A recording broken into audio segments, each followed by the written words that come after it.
পুরো বিশ্বকে হতবাক করে দিয়ে ভেনেজুয়েলা বের করেছে এমন সব আধুনিক যুদ্ধ সরঞ্জাম যা পুরো বিশ্ব আগে কোনোদিন কল্পনাও করতে পারেনি। এবার তারা একটা বা দুইটি নয়, পুরো সামরিক বহর নামিয়ে দিয়েছে। BMP-3 হলো রাশিয়ার তৈরি একটি আধুনিক ফাইটিং ভেহিকল, যা একই সঙ্গে সৈন্য বহন ও সরাসরি যুদ্ধ করার জন্য ব্যবহার করা হয়। এতে শক্তিশালী 100 মিলিমিটার কামান রয়েছে, যেটা দিয়ে 3 কিলোমিটারের ভেতরে থাকা যে কোনো লক্ষ্যবস্তুতে নির্ভুল অ্যাটাক চালানো যায়। পাশাপাশি এতে 30 মিলিমিটার মেশিন গান রয়েছে, যা দিয়ে প্রতি সেকেন্ডে কয়েক শত রাউন্ড গুলি ছোড়া যায়। এই যানটি মাটিতে ঘন্টায় প্রায় 70 কিলোমিটার গতিতে চলতে পারে এবং পানিতেও প্রায় 10 কিলোমিটার গতিতে চলার ক্ষমতা রাখে। ভেতরে 3 জন ক্রু ও মোট 7 জন সৈন্য নিরাপদে চলাচল করতে পারে। এর বডি এমনভাবে তৈরি করা হয়েছে যা ছোটখাটো মিসাইল অ্যাটাক থেকে নিজেদেরকে রক্ষা করতে পারে। আধুনিক ভার্সনে নাইট ভিশন ও থার্মাল ক্যামেরা যুক্ত থাকায় রাতেও এটা দিয়ে লাগাতার যুদ্ধ চালিয়ে যাওয়া যায়।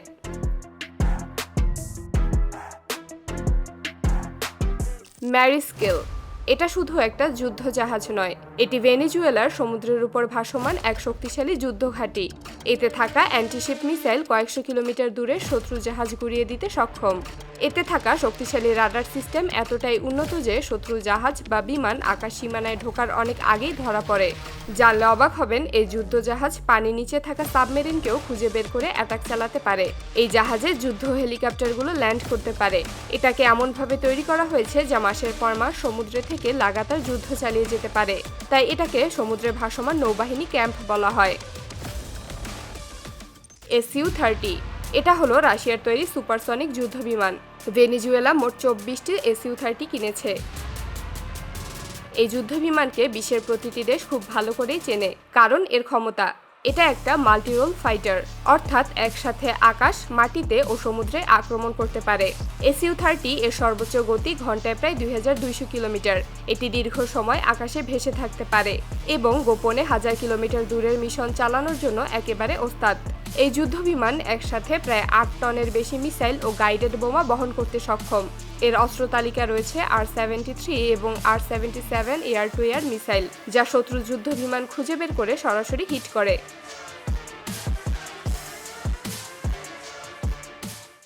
Mi-35 এই হেলিকপ্টারকে শুধু অ্যাটাক হেলিকপ্টার বললে ভুল হবে, কারণ এটি আক্রমণ চালানোর পাশাপাশি এক স্থান থেকে আরেক স্থানে সৈন্য পরিবহন করতেও সক্ষম।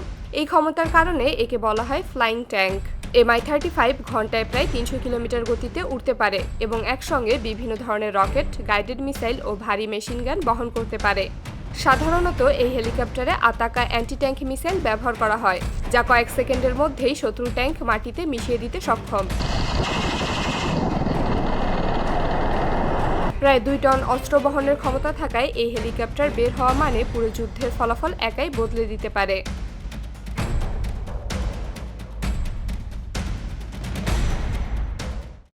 S-300 অনেক বিশ্লেষক বলেন ভেনেজুয়েলার এয়ার ডিফেন্স ব্যবস্থা আয়রন ডোমের থেকেও কিছু ক্ষেত্রে বেশি শক্তিশালী। এর মূল কারণ হলো তারা ব্যবহার করে রাশিয়ার তৈরি S-300 সিস্টেম। S-300 একসাথে বহু ধরনের টার্গেট মোকাবেলা করতে পারে। শত্রু যুদ্ধ বিমান, ক্রুজ মিসাইল, ব্যালিস্টিক মিসাইল, এমনকি মাটি থেকে কয়েক হাজার ফুট উপরে উঠতে থাকা গোপন নজরদারি ড্রোনও ধরতে পারে এই সিস্টেম। S-300 প্রায় 150 থেকে 200 কিলোমিটার দূরের টার্গেট শনাক্ত ও হিট করতে সক্ষম।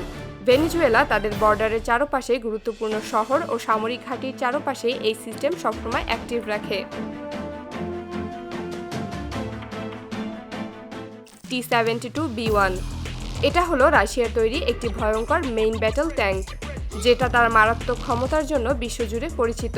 অবাক করার বিষয় হলো এই ট্যাঙ্কটি 125 মিলিমিটার স্মুথ বোর কামান ব্যবহার করে, যা এক শটে শত্রুর ট্যাঙ্ক এফোর করে দিতে পারে। এই ট্যাঙ্ক 6 ইঞ্চি পুরো ইস্পাত দিয়ে তৈরি করা হয়েছে, ফলে ছোটখাটো মিসাইলের অ্যাটাকে এই ট্যাঙ্কের কিছুই হয় না। ট্যাঙ্কটি ঘন্টায় প্রায় 60 কিলোমিটার গতিতে চলতে পারে। এর সবথেকে অবাক করা ব্যাপার হলো এই ট্যাঙ্ক শত্রুর যুদ্ধ বিমানকেও টার্গেট করতে পারে। বিশেষ ধোঁয়া ছোড়া সিস্টেম ব্যবহার করে এটি মুহূর্তে নিজেকে আড়াল করতে পারে, ফলে শত্রুপক্ষ সামনাসামনি যুদ্ধ করতে আসলে এই ট্যাঙ্ককে খুঁজে বের করাই বড় চ্যালেঞ্জ।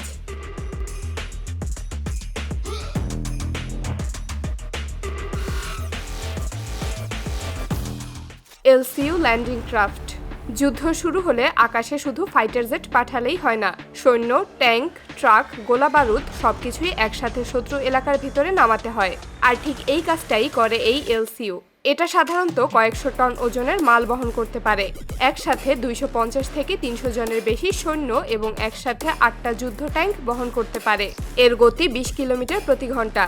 এই ল্যান্ডিং ক্রাফট মূলত তৈরি করা হয়েছে সমুদ্র বা নদীর তীরে কোনো ঘাট ছাড়াই সরাসরি সৈন্য নামানোর জন্য। বড় জাহাজ থেকে বের হয়ে এটা ধীরে ধীরে উপকূলের দিকে এগিয়ে যায়। তারপর সামনে থাকা দরজাটা খুলে যায়। দরজা খুললেই ভেতরে থাকা ট্যাঙ্ক, সাজোয়া যান আর সৈন্যরা সরাসরি মাটিতে নেমে পড়ে। কোনো ব্রিজ, কোনো বন্দর কিছুরই দরকার হয় না। লোং 2 এটা হলো চীনের তৈরি একটি গোপন সশস্ত্র ড্রোন, যেটা আধুনিক যুদ্ধক্ষেত্রে একাই পুরো যুদ্ধের মোড় ঘুরিয়ে দিতে পারে। অবাক করার বিষয় হলো এই ড্রোন একটানা প্রায় 32 ঘন্টার বেশি সময় আকাশে উড়তে পারে, যা অনেক ফাইটার জেটের পক্ষেও অসম্ভব। এটা মাটি থেকে প্রায় 9 কিলোমিটার উচ্চতায় উড়ে শত্রুর চোখের আড়ালে থেকে নজরদারি চালাতে পারে। শুধু নজরদারি নয়, এটি একসাথে একাধিক মিসাইল ও স্মার্ট বোমা বহন করে সরাসরি অ্যাটাক করতে পারে।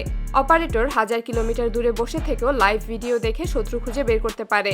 এতে থাকা আধুনিক সেন্সর ও থার্মাল ক্যামেরা রাত, কুয়াশা বা ধোঁয়ার মধ্যেও মানুষ ও যান শনাক্ত করতে পারে। শত্রু বুঝে ওঠার আগেই এটি নিঃশব্দে আক্রমণ চালায়।